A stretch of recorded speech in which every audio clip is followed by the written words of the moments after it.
Juan capítulo 6, versículo 35 al 47. Como siempre, nuestro hermano Andresito tiene el texto en la pantalla. Tenemos la Biblia de las Américas, que mis hermanos, básicamente vamos a estar usando durante todo el Evangelio de Juan, la Biblia de las Américas. Cogeremos textos también de la Reina Valera y de alguna que otra traducción dinámica para entender ciertos pasajes. Juan capítulo 6, versículo 35 al 37. Dice la palabra del Señor de la siguiente manera. Jesús les dijo: yo soy el pan de la vida. El que viene a mí no tendrá hambre, y el que cree en mí nunca tendrá sed. Pero yo os dije que aunque me habéis visto, no creéis. Todo lo que el Padre me da, vendrá a mí. Y al que viene a mí, de ningún modo lo echaré fuera. Porque he descendido del cielo no para hacer mi voluntad, sino la voluntad del que me envió. Y esta es la voluntad del que me envió, que todo lo que Él me ha dado, yo no pierda nada, sino que lo resucite en el día final. Porque esa es la voluntad de mi Padre, que todo aquel que ve al Hijo y cree en Él tenga vida eterna, y yo mismo le resucitaré en el día final. Por eso los judíos murmuraban de Él, porque había dicho: yo soy el pan que descendió del cielo. Y decían: ¿no es este Jesús el hijo de José, cuyo padre y madre nosotros conocemos? ¿Cómo es que ahora dice: yo he descendido del cielo? Respondió Jesús y les dijo: no murmuréis entre vosotros, nadie puede venir a mí si no lo trae el Padre que me envió, y yo lo resucitaré en el día final. Escrito está en los profetas, y todos serán enseñados por Dios. Todo el que ha oído y aprendido del Padre viene a mí. No es que alguien haya visto al Padre, sino aquel que viene de Dios, éste ha visto al Padre. En verdad os digo, el que cree tiene vida eterna. Hasta ahí nuestro texto. Tenemos mucha información en este sermón, demasiada información. Hay información que no puedo pasar por alto, y entre ellas está las doctrinas de la gracia, porque es como un compendio, un resumen de las doctrinas de la gracia, del tulip o de los 5 puntos del calvinismo que se le llama en teología. Así que antes de empezar, quiero contarles una historia. Hace más de 2 siglos, en las bibliotecas de Alejandría y en los laboratorios ocultos de los alquimistas, empezó a correr un rumor que existía una sustancia, una piedra misteriosa que tenía un poder absoluto, y le llamaron la piedra filosofal. En el antiguo Egipto y Grecia, los primeros alquimistas pensaban que los metales eran como seres vivos, que con el pasar del tiempo o expuestos a cualquier otra sustancia podían crecer y podían madurar. Y como el oro era el metal más perfecto de todos, creían que debía existir una sustancia capaz de transformar cualquier metal en oro. Es decir, cualquier metal podía crecer, madurar y transformarse en oro en cuestión de segundos. Esa sustancia era la piedra filosofal. Pero no solamente hacía eso, sino que ella emanaba de sí mismo una sustancia. Y los sabios musulmanes le llamaron a esta sustancia al-iksir, que significa el elixir, que no solo transformaba cualquier metal en oro, sino que quien lo bebía obtenía vida eterna. Así que en Egipto, en el mundo árabe y en Europa medieval, generaciones de hombres pasaron años tras años, noches enteras mezclando metales, hierbas, pócimas, convencidos de que estaban a un paso de encontrar esta piedra. Uno de ellos fue el conocido alquimista Nicolas Flamel, un francés Este hombre vivió en el siglo XIV, era un escribano, un hombre sencillo, que copiaba manuscritos. Un día, Flamel compró un libro extraño en una feria. Este libro estaba lleno de símbolos misteriosos, figuras astrológicas, palabras enigmáticas, letras que no entendía. Y convencido de que era un manual de alquimia, dedicó años a estudiarlo. Y él mismo y la gente que lo rodeaba decía, esta es la pócima secreta para crear la piedra filosofal. La leyenda cuenta que después de mucho esfuerzo, Flamel logró descifrarlo y encontrar por fin la inmortalidad y la riqueza eterna.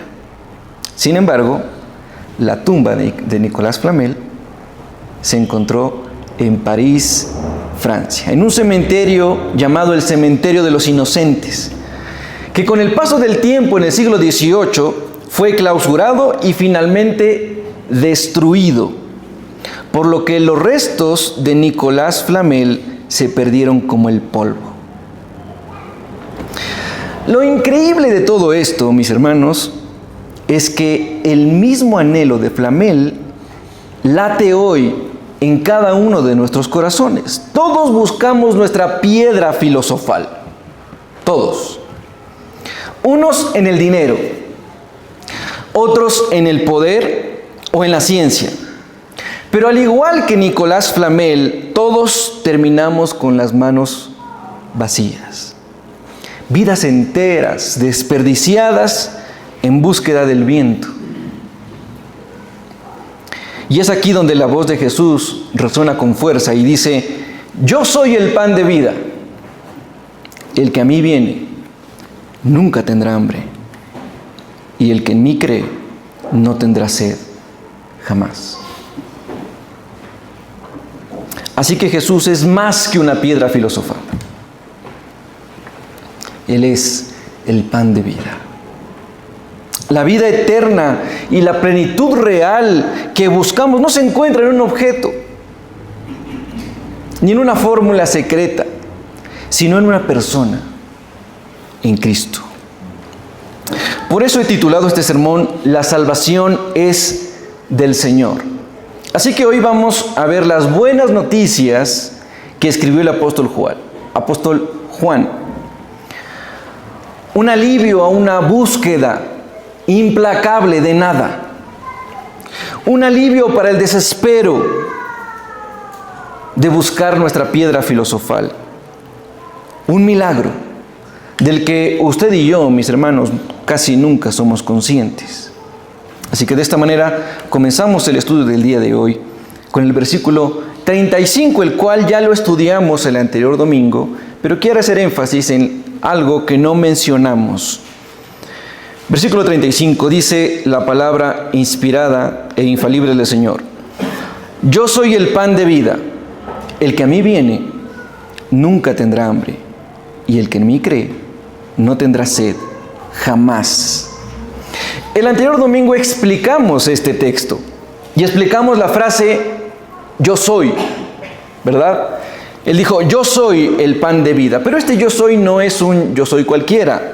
Este viene del griego ego eimi, que es la misma frase que utilizó Dios cuando se reveló a Moisés en el desierto, en medio de la zarza, y Dios le dijo, yo soy el que soy. Yo soy el que soy.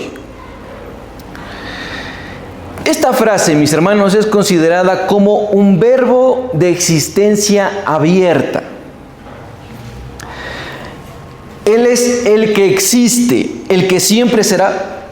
Dios se reveló a Moisés como el ser absoluto, que no depende de nada ni de nadie para existir, que no tiene principio ni tampoco tiene fin. Eso para nosotros, mis hermanos, es casi imposible de entender, porque a nosotros nos rige el tiempo, todo tiene un inicio, todo tiene un fin. El problema de eso, mis hermanos, es que nosotros pensamos que Dios es de la misma naturaleza que nosotros. Pero sabemos que no es así, mis hermanos. Él es el creador, por lo cual Él no es de nuestra misma sustancia, ni de nuestra misma naturaleza. No le rige lo que a nosotros sí nos rige. A Él no le rige el tiempo, Él no tiene principio ni tiene fin. Y lo curioso es que Jesús utiliza la misma frase con la misma intención. Jesús les dice, yo soy Dios. Y lo está diciendo pública y claramente, tanto así que los judíos lo entendieron perfectamente y después la reacción de estos judíos. Jesús no se presenta como alguien que vende pan de mote, pan de maíz, sino como el mismo pan de vida. Él es el mismo pan de vida. O sea, a ver, si usted se pone a pensar, mis hermanos, nosotros muchas veces venimos a comprar pan y consumimos de ese pan, de las cosas que Dios nos puede dar, pero no comemos de Él mismo. Mis hermanos, que este tema, conforme a la secuencia que vamos andando y conforme a la Santa Cena, cabe perfectamente. Nuestro Dios utiliza metáforas. Es experto en utilizar metáforas para explicar realidades verídicas. Dice, el que viene a mí no tendrá hambre ni sed jamás, jamás. Jesús utiliza dos cosas, hambre y sed, como una metáfora de la necesidad espiritual total, mis hermanos. Si usted desea vivir, usted debe comer y también beber, ¿no es cierto? Una persona, ¿cuánto puede vivir sin comer? Mis hermanos, me puse a revisar y una persona puede abstenerse de comida y seguir viviendo máximo hasta 60 días antes de que llegue la muerte y el colapso de los órganos. Pero puede aguantar 60 días tomando agua, tomando líquidos. Este experimento dice que nada que contenga azúcar, agua, puede llegar a vivir entre 30 y 60 días, pero necesita agua. Ahora, ¿qué pasa si le quitamos agua? Bueno, el tiempo se acorta, pero no se acorta un poco, se acorta drásticamente, mis hermanos. El promedio de vida es de 3 a 5 días de una persona, sin comer ni beber agua. El cuerpo empieza a perder agua en cada momento. En la respiración, por ejemplo, usted pierde agua. Aquí hay una doctora, ahorita me acuerdo. Así que ella está evaluando todo lo que estoy diciendo. Por medio del sudor, por medio de la orina. Así que rápidamente el ser humano llega a una deshidratación severa y luego a una falla renal y al colapso de sus órganos. ¿Sí? Estamos bien. En condiciones extremas, mis hermanos, si usted está haciendo algún esfuerzo físico o hay una extrema calor, la hora de la muerte llega antes de las 48 horas. Ahora, digamos que estamos en condiciones ideales, en una temperatura fresca y en reposo absoluto, sin agua y sin comida, usted no llega a los 7 días. El cuerpo no puede sobrevivir sin pan y sin agua. Moriría rápidamente, mis hermanos. Y no sería una muerte repentina, no sería una muerte sencilla, sino sería una muerte que ya tiene dolor. Mi hermano, ¿usted ha sentido hambre? ¿Pesambre que duele? ¿No? Gloria a Dios, mis hermanos. Yo sí. Por A o B circunstancia o por alguna razón, no desayuné, no almorcé y estoy llegando a la merienda, pero ya viendo triple. Y un momento empieza a doler el estómago y después pasa el dolor. Pero después llega un dolor más intenso. Y usted sabe que eso puede causar úlceras y gastritis y problemas estomacales. El hombre, el cuerpo, no puede vivir ni sobrevivir sin pan y agua. Pero mis hermanos, lo mismo le pasa al alma. Exactamente lo mismo. Tú te preocupas por comer y por beber. Amamos tanto nuestro cuerpo que lo alimentamos y a veces nos damos ciertos antojos. Hoy queremos pizza. Bueno, démosle pizza, porque amamos nuestro cuerpo. Hoy queremos lasañapa. Estoy haciendo una cuña gratis. Después les digo de quién es. Delicioso. Y nos damos un gustico a nuestro cuerpo, porque lo amamos. Pero pensamos que el alma puede vivir sin Cristo. Pensamos que el mundo puede vivir sin Cristo. O por lo menos el mundo lo ha tratado de hacer. ¿Y cuál ha sido el resultado del mundo sin Cristo? El resultado ha sido hambre espiritual y deshidratación del corazón. Así que Jesús se presenta como el mismo pan. Por eso es que los creyentes no deben buscar las cosas de Dios, sino buscar a Dios mismo. Venimos con objetivos tergiversados, mis hermanos. Venimos a buscar las cosas que Dios me puede dar. Y al final de cuentas, mis hermanos, estamos comiendo un pan lleno de aire y agua que no hidrata, que nos mantiene emocionados por un momento, pero hasta que no probemos del pan que es Cristo, nuestra alma no encontrará satisfacción. Jesús dice que es el pan, pero no solo eso, mis hermanos, sino que te trae una promesa con eso. Él dice, el que viene a mí no tendrá hambre ni sed durante 2 semanas. No, mis hermanos.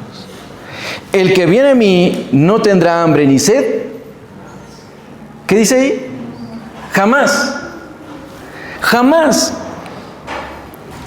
La promesa de la satisfacción eterna. ¿Cómo es eso? No es momentánea, es eterna. ¿Cómo es esa satisfacción eterna, mi hermano? ¿Cómo es? ¿Quieres sentir tú esa satisfacción eterna? Ahora, el problema de eso es que queremos ser satisfechos humanamente. Yo decía el anterior domingo, ¿quién de aquí puede decir que se le quitaran todo lo que tiene, así como a Job? Sus padres, sus hijos, su esposa, todos sus bienes. Usted queda en la calle. Después de eso puede decir, si tengo a Cristo lo tengo todo. Mis hermanos, y si somos sinceros, eso es muy difícil. Es muy difícil, porque vivimos cómodos, mis hermanos. Tal vez será porque no hemos probado de Cristo. No sabemos cuáles son sus promesas.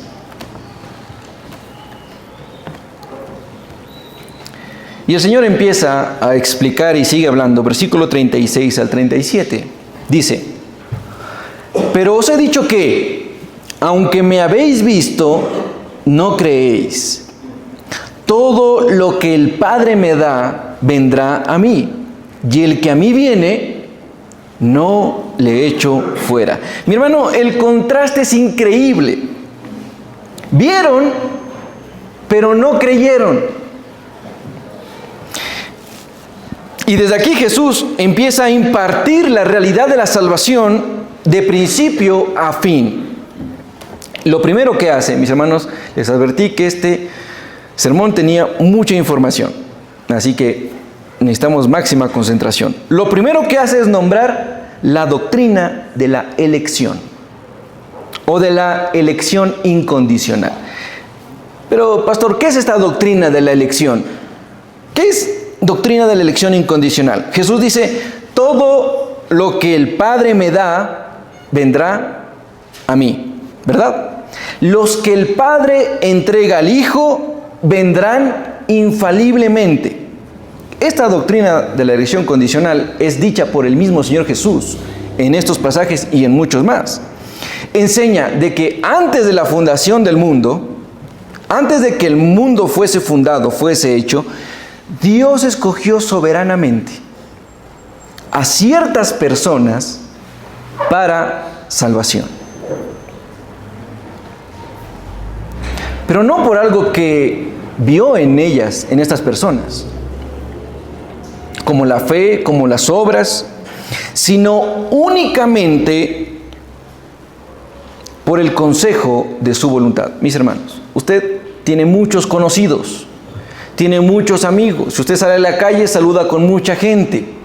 Mucha de esa gente que usted está saludando probablemente en un futuro esté en el infierno. Piensa en eso, mi hermano. Algún familiar, y duele, mis hermanos, pensar en esto, pero es una realidad. Algún familiar, algún padre, alguna madre, probablemente llegue al infierno. Pero te pones a pensar en ti y dices, yo tengo seguridad de que si me muero, me voy al cielo porque soy buenito. No, porque Dios ha hecho la obra y ha muerto por mí, y yo lo recibo por fe y creo en Él. No por algo que yo haya hecho, sino por algo que Él ya hizo. ¿Qué tenías tú que ese familiar tuyo o que tu vecino no tenía? ¿Qué privilegio tenías tú? ¿Qué dotes vio Dios en ti para salvarte? Ninguno. Ninguno, mis hermanos. Efesios capítulo 1, versículo 4 al 5 dice, nos escogió en Él antes de la fundación del mundo, en amor, habiéndonos predestinado para ser adoptados hijos suyos. ¿Sí? ¿Está claro hasta ahí? Sí, ¿verdad? Está claro. Pero hay más, mis hermanos. El Señor sigue diciendo, y el que viene a mí, no le echo fuera. Ahora, ¿será esta frase importante? Mis hermanos, esta frase trae paz a nuestros corazones.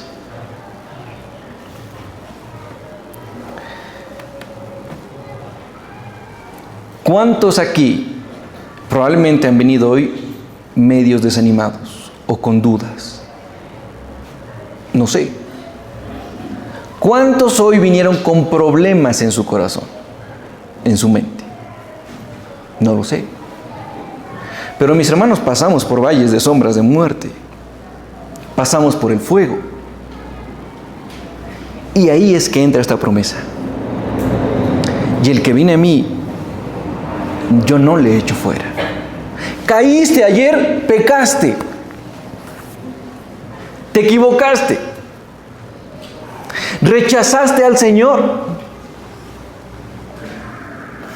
Y hoy te duele, mi hermano. Y hoy sientes algo en tu corazón de que hiciste mal y vas a pedir perdón y dices, ya perdí mi salvación.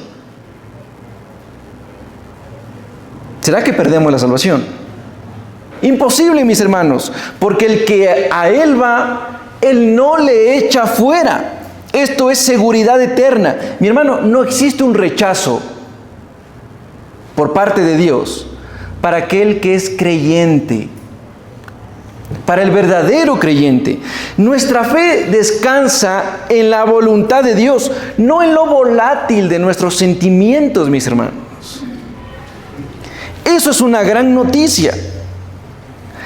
Es Él quien nos escogió para vida eterna, no nosotros. Por eso la salvación es del Señor.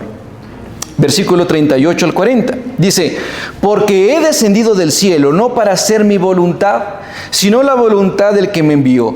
Y esta es la voluntad del que me envió, que todo lo que me diere, gloria a Dios, mis hermanos, no pierda yo nada,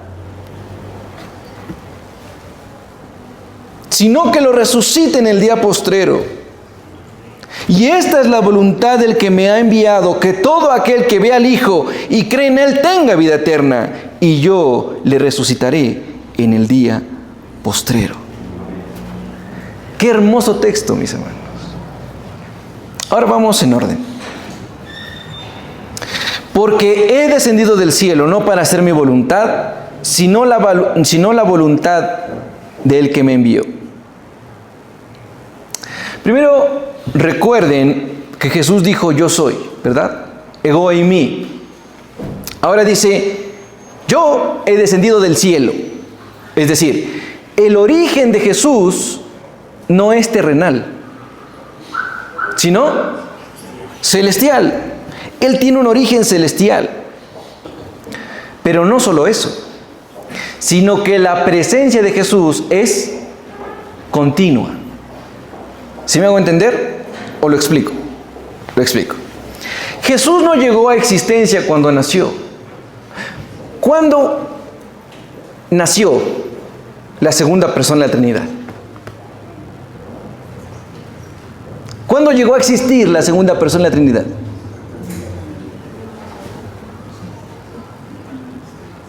Él siempre ha sido y siempre será. Y por eso dijo, yo descendí del cielo. Ahora, me he encarnado y he tomado forma de hombre y me he humillado y he nacido a través de una virgen. Pero no es que yo llegué a existencia, es que yo ya existía, es que yo ya era antes. Solo me he hecho carne. Ahora, ¿para qué te hiciste carne? No para hacer mi voluntad, sino la voluntad del que me envió, dice el Señor. No para hacer mi voluntad, sino la voluntad del que me envió. Aquí hay. Bienvenidas, mis hermanas, bienvenidas. Ahora, escuchemos el texto. ¿Por qué he descendido del cielo? No para hacer mi voluntad, sino la voluntad del que me envió. Ahora, podríamos pensar mal. Yo pensé mal. Digo, a ver, ¿Jesús vino obligado? ¿Sí o no? Porque si usted lo lee, yo no vine a hacer para hacer mi voluntad. Me tocó hacer la voluntad del que me envió. Es decir, yo no quiero hacer lo que yo quería hacer. Vine a hacer lo que otro me dijo que haga. Porque podríamos pensar eso. Ahora, mis hermanos, este es un tipo de pensamiento que sí existe, por lo cual consideran a Jesús un profeta y no Dios. Pero, mis hermanos, esto no es real, esto no es lo que Jesús quiere decir.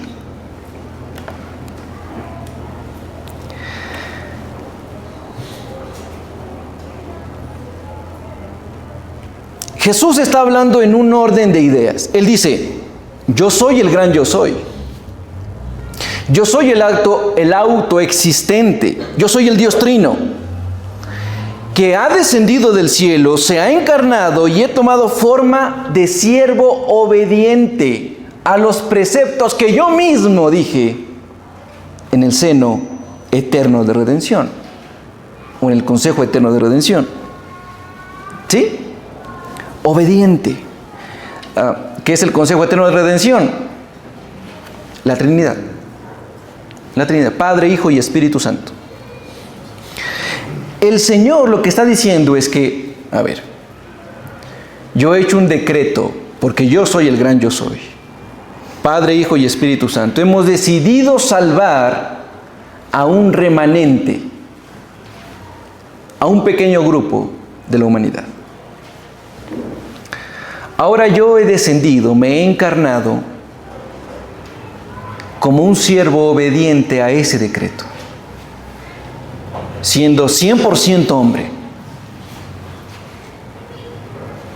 Así que no es un conflicto intratrinitario,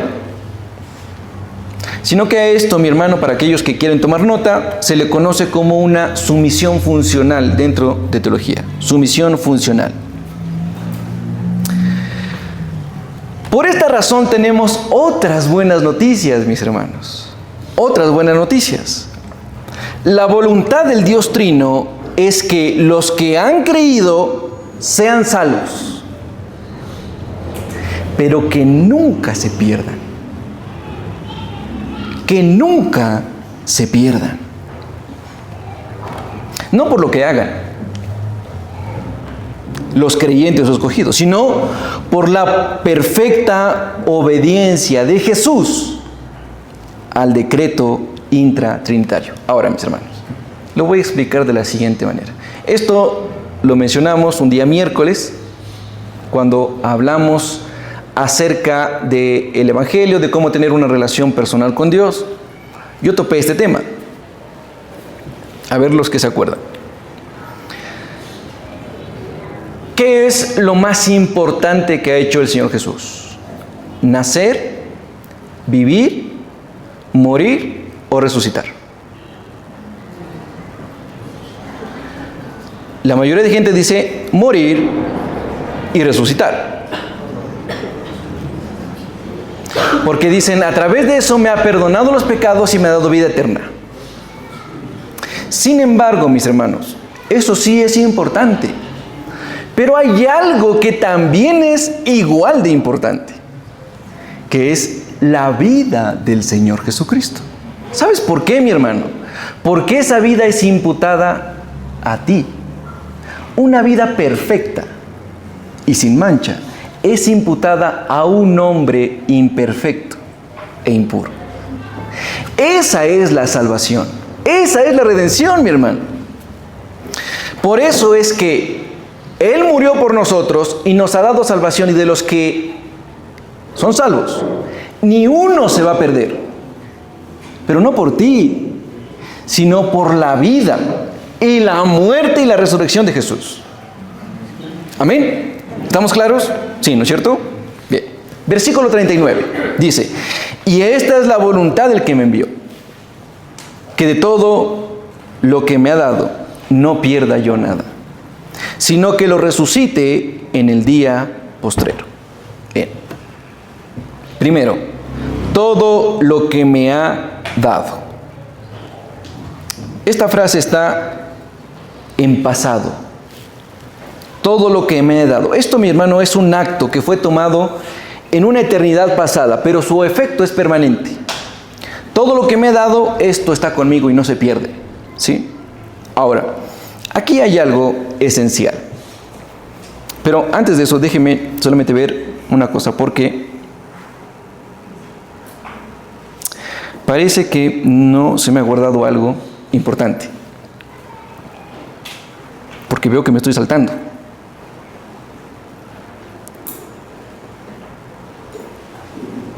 Sí, parece que sí, mi hermano. Parece que me estoy saltando. Bueno, la primera parte no es todo lo que me ha dado. La primera parte es, y esta es la voluntad del que me envió. ¿Sí? Esta es la voluntad del que me envió. Ahora, esto sirve o está en varios aspectos. ¿Sí? ¿Cuál será la voluntad de Dios para mí? Estoy en esa búsqueda de la voluntad de Dios para mí. ¿Qué será lo que Dios quiere de mí? Voy a ir a ver si es que el pastor me profetiza, que es lo que yo tengo que hacer toda la vida.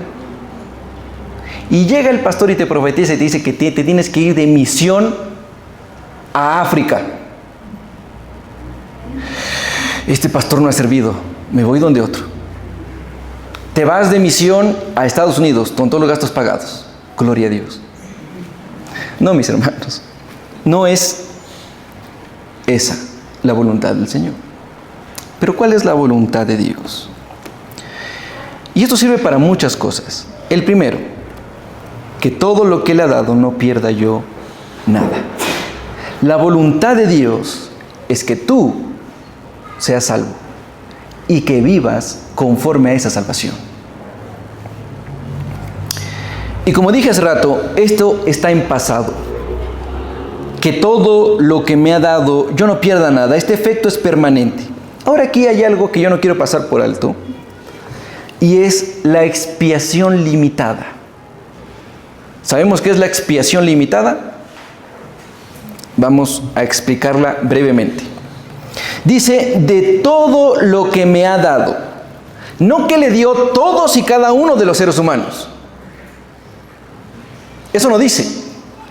Sino dice que de todo lo que me ha dado, es decir, hay algo que se excluye en la misma frase, de todo lo que me ha dado, yo no pierda ninguno, sino que lo resucitaré en el día postrero. Es como que si el Señor dijera, no solo no se me escapa ninguno, sino que también los llevaré hasta el final. Mira, mi hermano, esto es extremadamente consolador.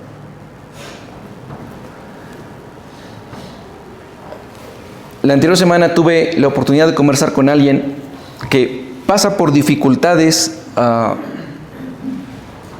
emocionales, críticas, severas. Y yo me acordaba de ha sido un himno, no sabía que era un himno, de un himno que dice, la ansiedad tiene miedo. ¿Miedo de qué? La ansiedad tiene miedo del Salmo 23. Yo, cuando lo estuve escuchando, dije, a ver, ¿de qué barbaridades me va a hablar? Y empieza a repetir, Jehová es mi pastor, nada me faltará. En lugares de verdes pastos me hará descansar. Confortará mi alma.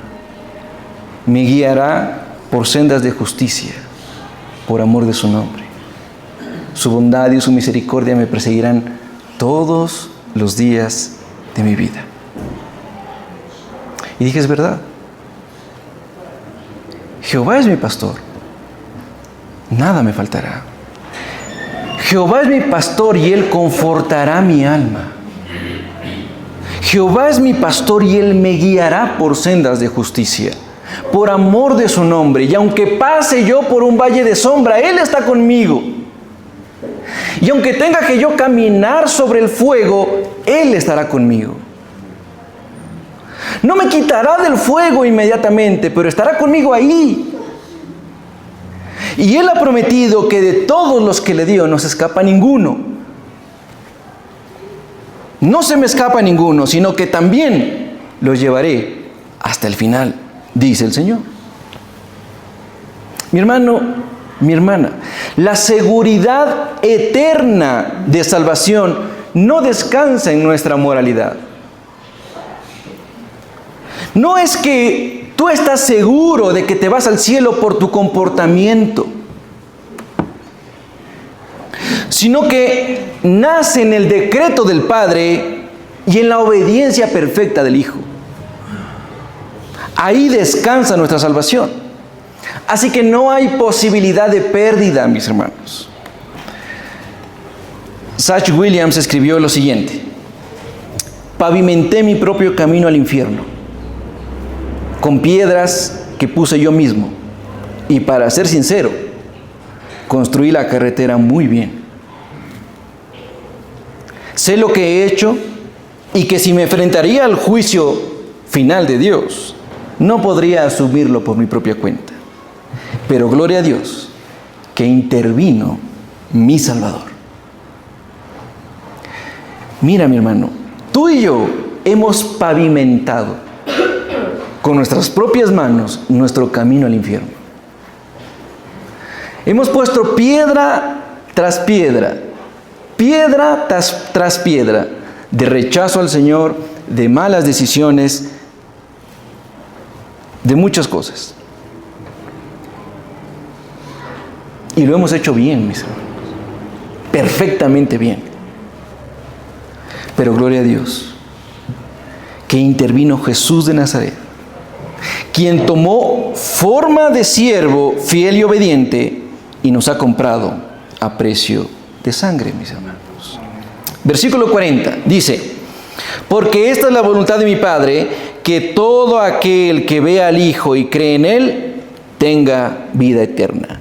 Y yo mismo lo resucitaré en el día final. Esta es la voluntad del Padre, otra vez. ¿Cómo sé que es la voluntad de Dios a mi vida? ¿Cuál es la voluntad de Dios a mi vida? ¿Cuál es la voluntad de Dios para su vida, mi hermano? ¿Está ahí? Que usted vea al Hijo y crea en Él. Porque esta es la voluntad de mi Padre, que todo aquel que vea al Hijo y cree en Él, tenga vida eterna. Ahora, no es un gesto puntual, mis hermanos, no es mirar por mirar, sino que Juan se refiere a contemplar. Es una percepción espiritual, es reconocer al Hijo como Dios, es una mirada perseverante. Mi hermano, no significa que lo veas hoy y que mañana ya no lo veas. Que lo veas hoy y que mañana lo sigas viendo. Y pasado mañana igual, y así todos los días, que sigas viendo a Jesús como Dios. Reconocerlo todos los días hasta el fin de los mismos. Hasta el fin de tus días. Ahora también es una fe viviente. Es creer en su obra. Creer en su perfección. Creer en su decreto. Creer en sus promesas. ¿Por qué?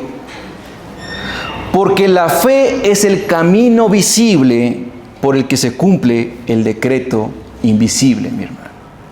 ¿Escuchó eso? Le repito, la fe es el camino visible por el que se cumple el decreto invisible. Versículo 41 al 43. Por eso los judíos murmuraban de él, porque había dicho: yo soy el pan que descendió del cielo. Y decían: ¿no es este Jesús, el hijo de José, cuyo padre y madre nosotros conocemos? ¿Cómo es que ahora dice: yo he descendido del cielo? Respondió Jesús y le dijo: no murmuréis entre vosotros. Después de las palabras de Jesús, de todo lo que acabó de decir, los judíos empiezan a murmurar, pero no porque no le hayan entendido, sino porque lo entendieron a la perfección. Decían: a ver, él dice que es el pan que descendió del cielo, o sea que él es Dios. Pero si es hijo de José y de María, nosotros conocemos a sus padres. Tal vez aquí hay uno de mayor edad que nosotros, que tal vez lo vio nacer, lo vio crecer, lo vio cómo jugaba por ahí, y ahora dice que es Dios. ¿Cómo es que descendió si yo lo vi nacer? Así que los judíos rechazan a Jesús. Porque, mis hermanos, la incredulidad no es falta de intelectualidad, sino que la incredulidad es espiritual, mis hermanos. No se rechaza a Jesús por falta de pruebas. Esto también lo vimos extensamente en la serie de apologética que estudiamos los miércoles pasados. ¿Hay pruebas de que Jesús fue un personaje histórico? ¿Sí o no? Muchísimas, mis hermanos. Y extra bíblicas, no solamente en la Biblia, fuera de la Biblia. ¿Pruebas de que hizo milagros?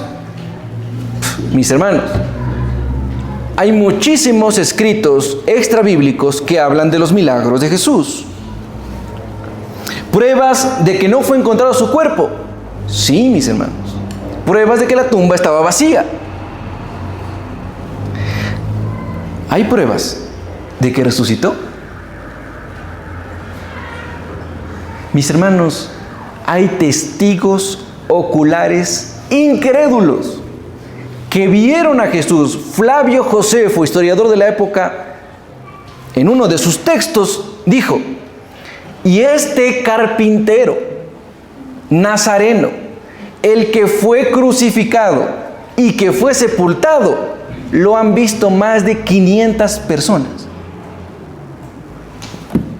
No es la Biblia, mi hermano. No es por falta de pruebas.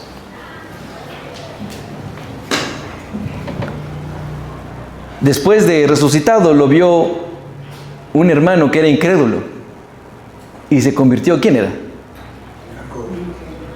¿O llamado también? Santiago.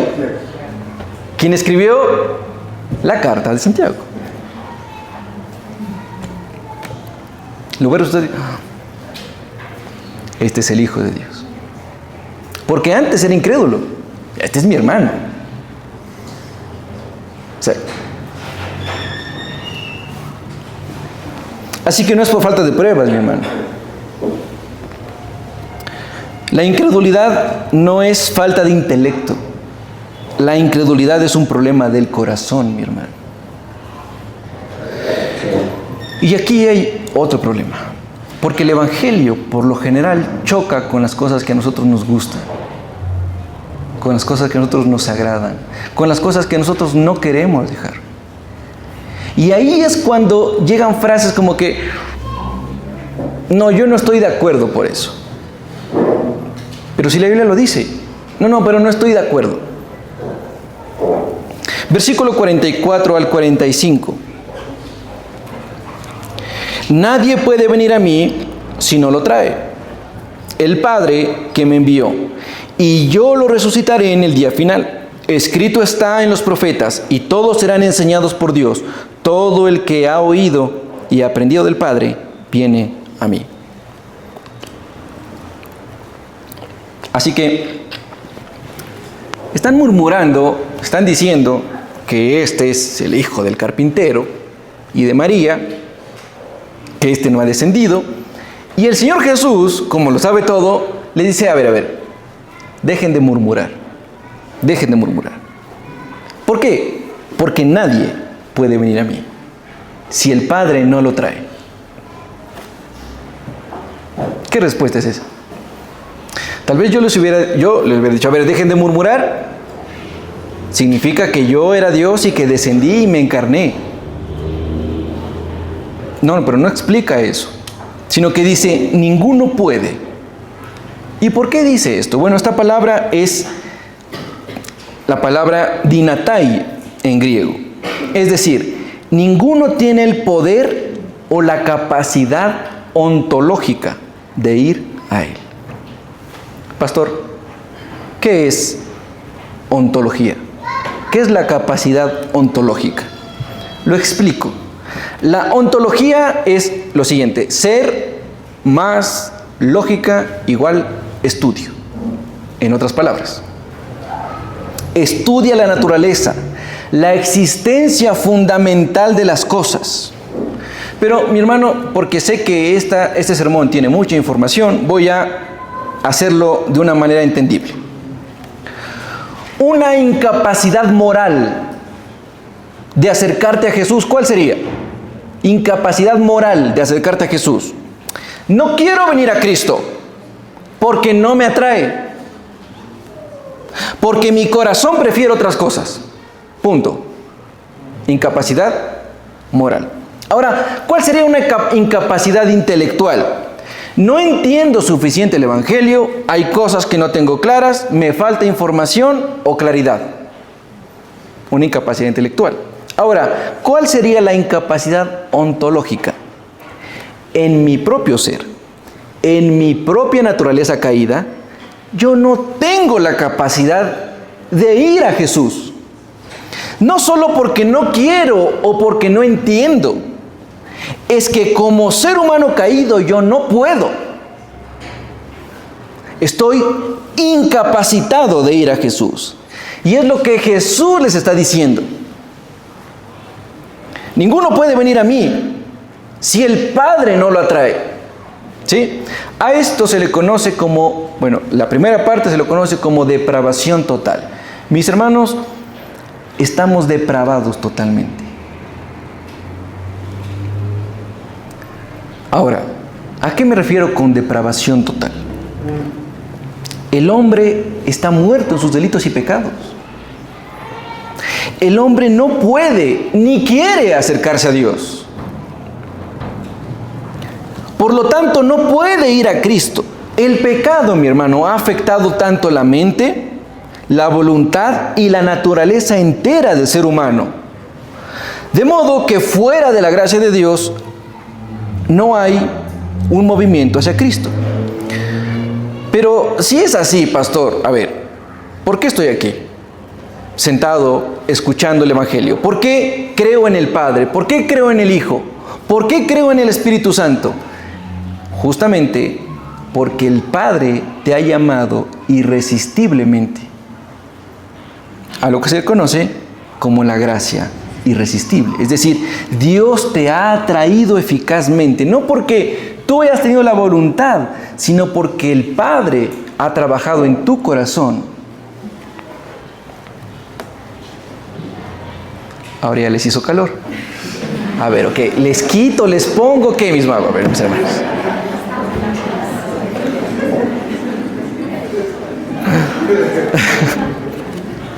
Había que aprovechar, Carlitos, perdón. Si quieren les pongo así aquí. Versículo 45. Escrito está en los profetas, y todos serán enseñados por Dios. Todo el que ha oído y aprendido del Padre viene a mí. Jesús cita Isaías 54:13, que dice, todos tus hijos serán enseñados por Jehová. ¿Pero qué significa esto? Porque léelo, mi hermano, y es medio confuso. Escrito está en los profetas, y todos serán enseñados por Dios. Todo el que ha oído y aprendido del Padre viene a mí. ¿Qué significa esto? Bueno, esta cita está dentro de la sección de Isaías llamada la restauración del pueblo. Esta es una visión del nuevo pacto. Un pueblo renovado, perdonado y guiado directamente por Dios. Dios promete en Isaías que en los días de la restauración, Él mismo sería el maestro de su pueblo. No, ningún profeta, como Moisés, como Isaías, no, sino que Él mismo sería quien les enseñaría, quien los restauraría. No dependerán de maestros externos, sino que esto apunta a una relación íntima y espiritual. Isaías está ligado a la paz que solo Dios puede dar. El pueblo instruido por Dios es un pueblo reconciliado y en comunión con Él. Ahora, Jesús aplica la misma cita en el mismo sentido. Ser enseñados. Mi hermano, lo explico fácilmente. Si tú estás aquí hoy y tú crees en el Evangelio, es porque en algún momento el Padre trabajó en la intimidad en tu corazón. Ahora, eso que acabo de decir es increíble. ¿En qué momento? El Padre se fijó en mí, en un pecador, y trabajó en mi corazón para yo creer en Él. ¿En qué momento? Mira, mi hermano, hay gente que está totalmente cegada. Esta semana que pasó,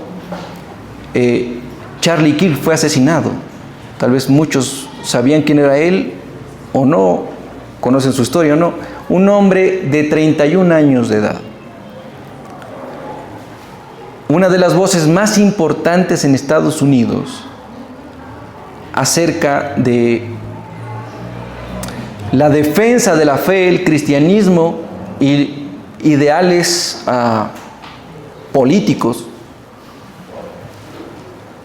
basados en la Escritura. En una conferencia en Estados Unidos, en una universidad, él se ponía frente a estudiantes o profesores y le decían, mira, Dios no existe por esto, o tu Dios es esto, y él refutaba con la Biblia y mucha gente se convertía, otros seguían ciegos. Este hombre fue asesinado por un francotirador. Un golpe de una bala directamente en su cabeza. Solamente un disparo. Fue asesinado. Padre de 2 hijas pequeñas. Esposo. Pero ¿sabes qué fue lo más increíble? Lo que pasó después. Cientos de TikTokers e influencers poniendo la foto de Charlie Kirk asesinado y bailando y celebrando.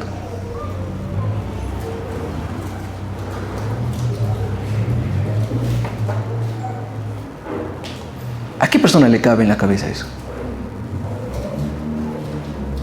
Que el asesinato de alguien que luchaba por la familia y por los fundamentos bíblicos sea motivo de baile y de alegría y de llorar de la emoción.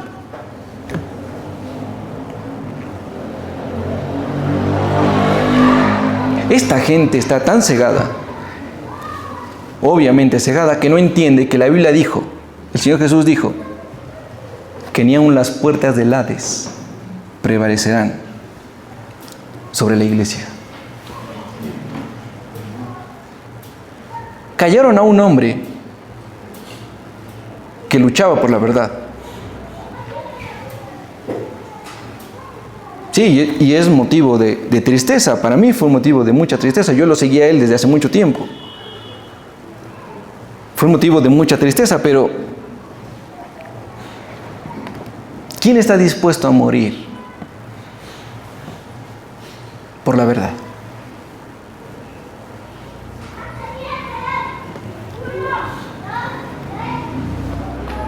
¿Quién?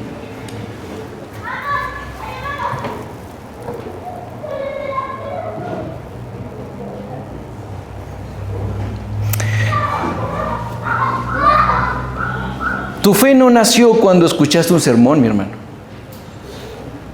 o cuando alguien te evangelizó. Tampoco cuando alguien argumentó bíblicamente y teológicamente y lógicamente, sino que en la enseñanza secreta del Padre en tu corazón. Esa semilla dio fruto y hoy crees en él. Exactamente eso es lo que no entendemos. Pero, ¿por qué me hiciste creer a mí? ¿Quién soy yo? Si yo no soy nadie. La salvación es del Señor. Y termino, versículo 46 al 47. No es que alguien haya visto al Padre, sino aquel que viene de Dios, éste ha visto al Padre. En verdad os digo, el que cree tiene vida eterna. Nadie ha visto al Padre, dice el Señor. Ningún profeta, ni Moisés, ni David, ni Isaías, ni nadie ha visto al Padre. Únicamente aquel que vino en obediencia perfecta. Jesús de Nazaret es el único que ha visto al Padre.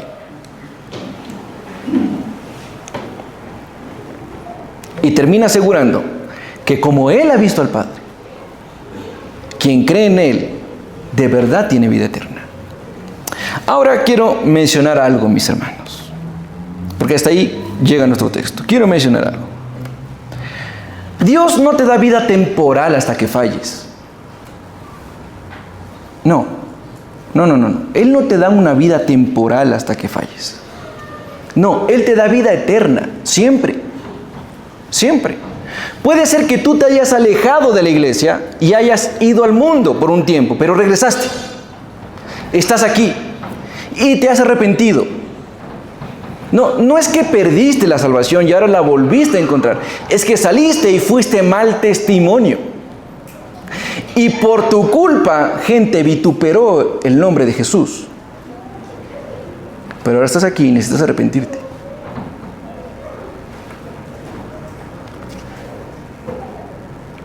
Porque no es que hoy ganas la salvación y mañana la pierdes. Hoy la gano y mañana la pierdo. La gano, la pierdo, la gano, la pierdo. Un montón de veces. No, mis hermanos. No es que Jesús escribe tu nombre en el libro de la vida y luego, ni bien acababa de escribir, Ya la dañó, borrémosle. Ve, ya hizo algo bueno, otra vez. No, mi hermano. No. Es que él lo escribió y punto, se acabó, está escrito. La salvación es del Señor. La salvación descansa en la soberanía de Dios, no en la obediencia perfecta tuya, sino en la obediencia perfecta de Jesús al Padre, que aunque estábamos depravados totalmente, en su elección incondicional, Él nos ha salvado. La salvación descansa en su expiación limitada, en su gracia irresistible.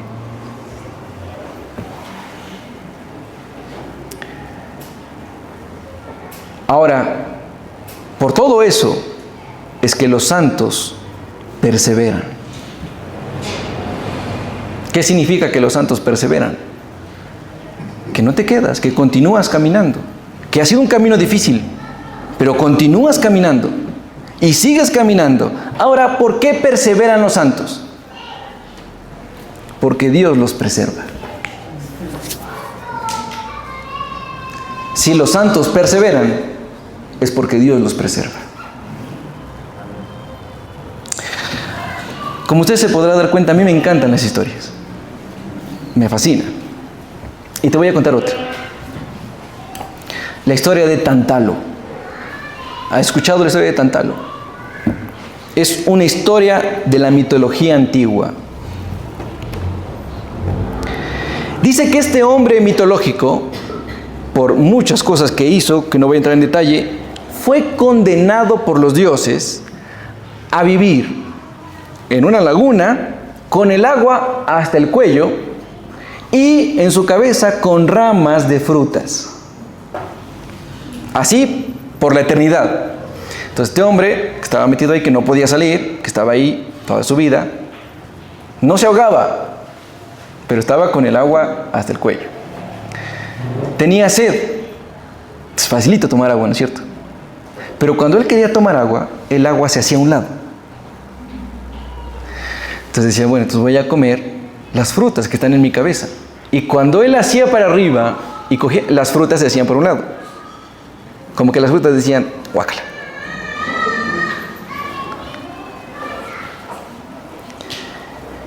Me gusta esta historia. Porque es un hombre que está en medio del agua y se muere lentamente de sed.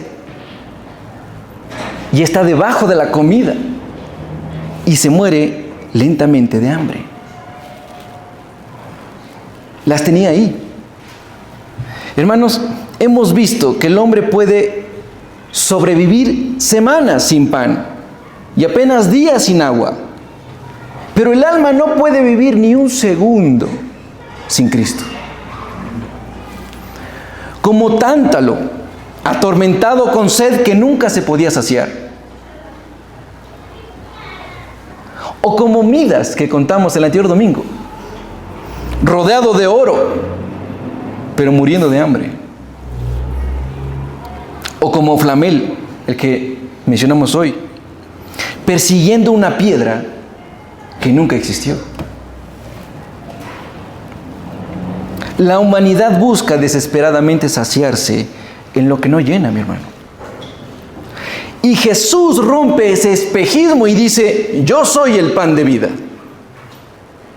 Ven a mí. Si vienes a mí, yo no te echo fuera. La única respuesta a tu hambre espiritual se llama Cristo Jesús. Mi hermano, yo te llamo hoy a que no intentes saciar tu corazón con migajas del mundo. No lo hagas, mi hermano. Ven, aliméntate de Él mismo, de Cristo mismo, porque Él y en Él hay plenitud. Jesús dice, el que cree en mí tiene vida eterna. Mi hermano, eso no es una promesa aplazada para futuro. Esa es una realidad presente. Hoy la puedes disfrutar. Aunque luches con dudas, Aunque te sientas con hambre otra vez, aunque tropieces, Cristo no te echará fuera. ¿Sabes por qué? Porque Él no pierde a los suyos.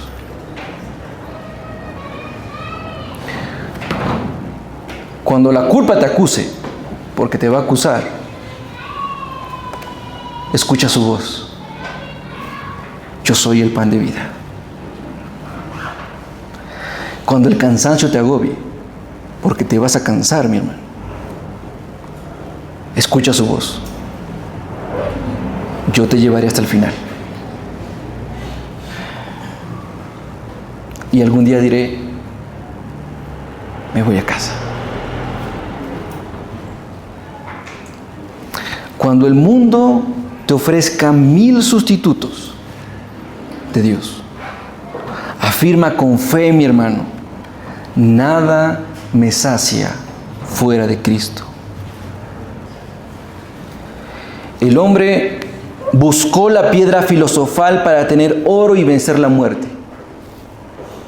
Pero Dios envió desde el cielo el verdadero pan para darnos algo infinitamente mejor. Vida eterna en Cristo, mi hermano.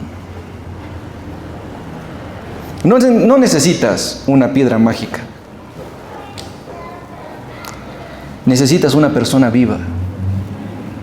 Y esa persona dice hoy, ven a mí y nunca tendrás hambre. Cree en mí y nunca tendrás sed.